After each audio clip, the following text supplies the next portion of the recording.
On va parler de l'importance et le poids des mots maintenant. On a appris d'abord, je parle des résultats d'un sondage. Ce matin, on apprenait que plus de 50 des répondants à un sondage Somme Cogeco Nouvelles se disent favorables à empêcher les migrants d'entrer au pays directement par la frontière. Le gouvernement fédéral a également mobilisé tous ses consulats aux États-Unis. On veut rétablir les faits sur la réalité du processus d'immigration au Canada. On a l'impression que c'est pas très bien compris. Et pour faire le point sur la situation et sur l'importance du vocabulaire, on va joindre Frédéric Bérard, qui est docteur en droit, politologue et chroniqueur. Bonjour, Monsieur Bérard. Bonjour. C'est une bonne idée peut-être de revenir sur l'exactitude nécessaire des mots dans ce dossier. Oui, en fait, on n'aurait pas dû revenir là-dessus, on aurait dû commencer avec ça.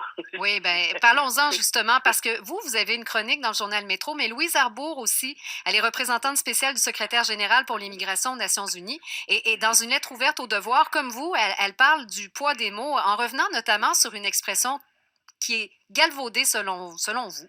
C'est le terme immigrants illégaux. Quel est le problème avec cette expression-là?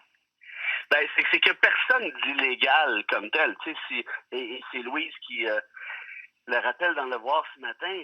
Si vous commettez, je sais pas moi, disons un vol, est-ce que vous êtes devenu illégal comme personne? Bon, la réponse évidemment c'est non.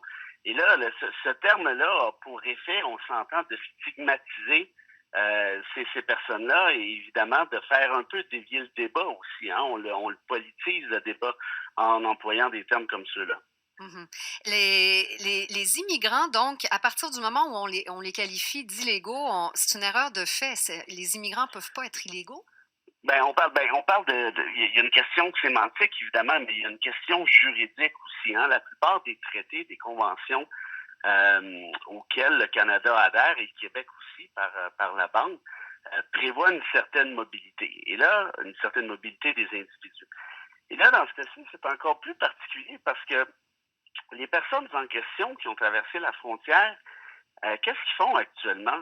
Elles demandent l'asile. Mhm. Ce sont des demandeurs d'asile. Là, on entend des immigrants illégaux. Premièrement, ce ne sont pas encore des immigrants. On entend réfugiés illégaux. Ce ne sont pas des réfugiés non plus. Leur titre actuellement, c'est pas compliqué. Là, c'est demandeurs d'asile. Ils demandent l'asile. Ils demandent l'asile comment? En adressant une requête à la commission qui a été créée à cet effet-là par le fédéral. Et c'est la commission en question qui déterminera si oui ou non ils peuvent devenir réfugiés. Selon mes petites recherches, il y a plus de 40 des demandes qui sont rejetées. Donc, premièrement, c'est loin d'être acquis, on l'aura compris. Et deuxièmement, et c'est ce qui est le plus important de retenir, c'est que ces gens-là, demandant l'asile, suivent un processus qui est légal en soi, puisqu'il a été créé par la loi fédérale, puisqu'il est créé par le droit canadien. Donc, je ne vois pas comment un demandeur d'asile peut être considéré comme illégal.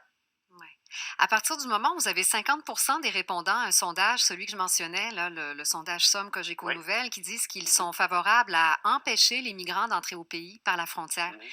Qu'est-ce que vous pensez de ces résultats-là? Ben, je veux dire, ce qui me surprend, moi, c'est que le taux soit pas Plus élevés? plus élevé. Oui. Si je vous pose la question, êtes-vous contre l'illégalité? Qui va répondre oui? Hein? Habituellement, on répond non. Je suis contre l'illégalité. Je suis contre le fait que ces gens-là traversent par la frontière. Puis là, il y a une espèce de confusion des genres. Oui. Les termes sont parfaitement galvaudés ou utilisés à des fins partisanes, des fins politiques, disons-le.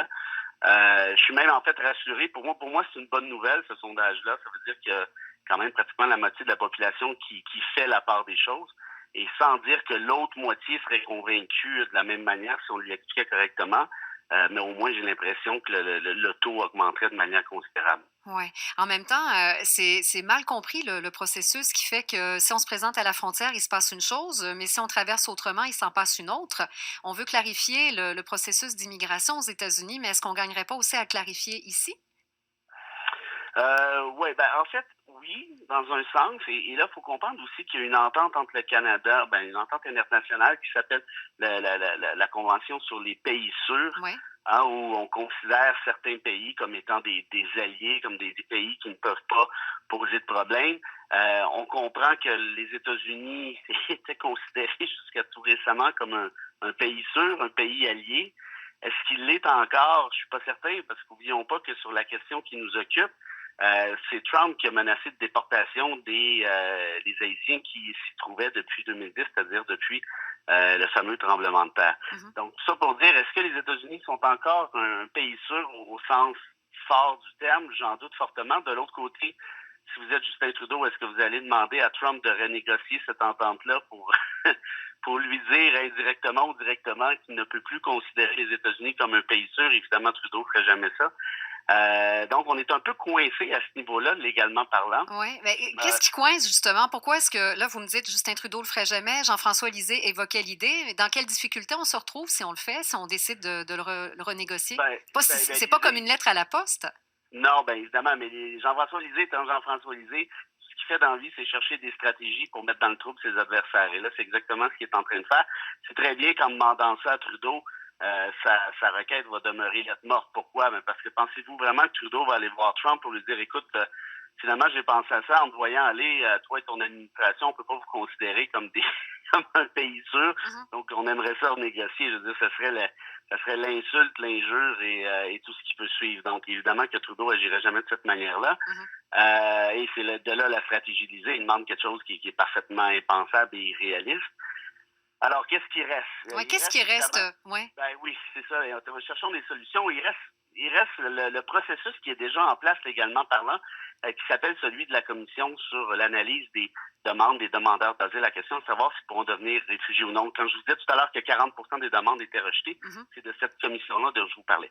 Le problème actuellement, c'est qu'habituellement, les délais dans lesquels les requêtes sont entendues sont à peu près de 2 mois, Oui. 60 jours. Ça s'est Au moment allongé, où ça s'allonge, là.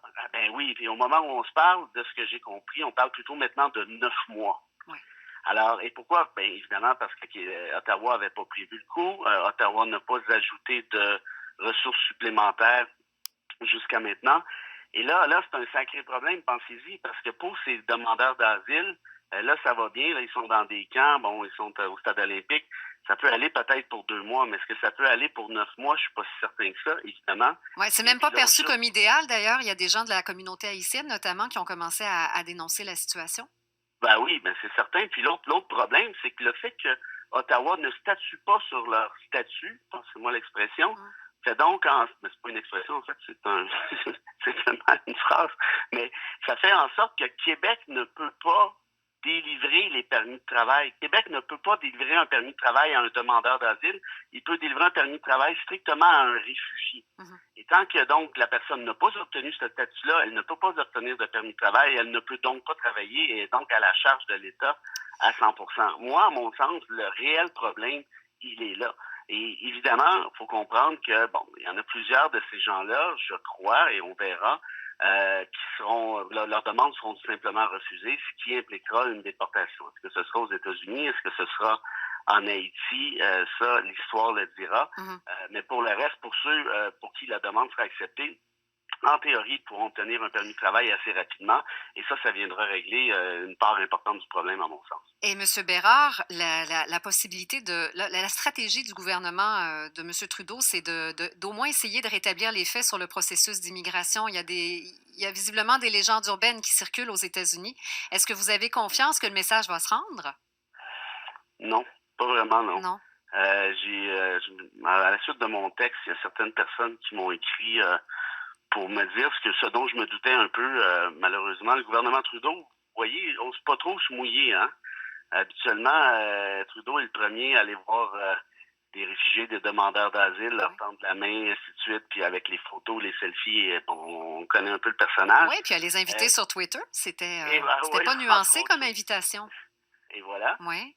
Là, ici, vous voyez qu'ils se gardent quand même une certaine gêne, pour pas dire une réserve importante. Pourquoi? Parce que légalement parlant, les chances sont assez fortes que plusieurs d'entre eux soient déportés éventuellement. Donc, Mm. ce qui pourrait être considéré comme étant un échec, si je peux dire, en un sens. Alors voilà, tout ça pour dire que la situation est délicate, mais il y a un processus légal en place. Et si on voulait augmenter les chances que ces gens-là soient accueillis, tout simplement, il va falloir modifier les critères à la loi, fort probablement, élargir peut-être ceux-ci. Et dans tous les cas, même en fait, je vous dis ça, Oui. mais ce sera à la commission de déterminer. Elle peut toujours trouver une manière de les inclure dans les critères actuels là, pour faire en sorte qu'un demandeur d'asile puisse devenir réfugié. Ouais. En tout cas, les images éventuelles, futures de déportation vont peut-être, avoir une résonance plus forte que les messages du gouvernement. Ça peut faire des images fortes, mais en même temps, on sent ces gens-là, ils n'ont pas 36 000 solutions non plus, là. Ils sont coincés. C'est absolument, je suis tout à fait d'accord avec vous. Puis, vous voyez, dans ces cas-là, moi, ce que je déplore, c'est les tentatives de calcul politique, de partisanerie de part et d'autre. Il y a des êtres humains qui sont coincés dans une situation qui n'est pas drôle du tout. Mmh. Je pense que l'État québécois, l'État canadien font quand même leur possible en un sens là, avec l'aide qui est apportée, mais sur le résultat final, très difficile de se prononcer avec exactitude à cette étape-ci. Mmh. Et moi, dans ces cas-là, ce que je préfère faire, puis là, c'est peut-être ma formation de juriste qui parle, mais je préfère m'en remettre au processus légal, qui n'est pas parfait, évidemment, mais qui est beaucoup plus impartial que peut l'être le calcul politicien. Merci beaucoup, monsieur Bérard. Merci à vous. Bonne fin de journée. Au revoir. Frédéric Bérard est docteur en droit, politologue et chroniqueur.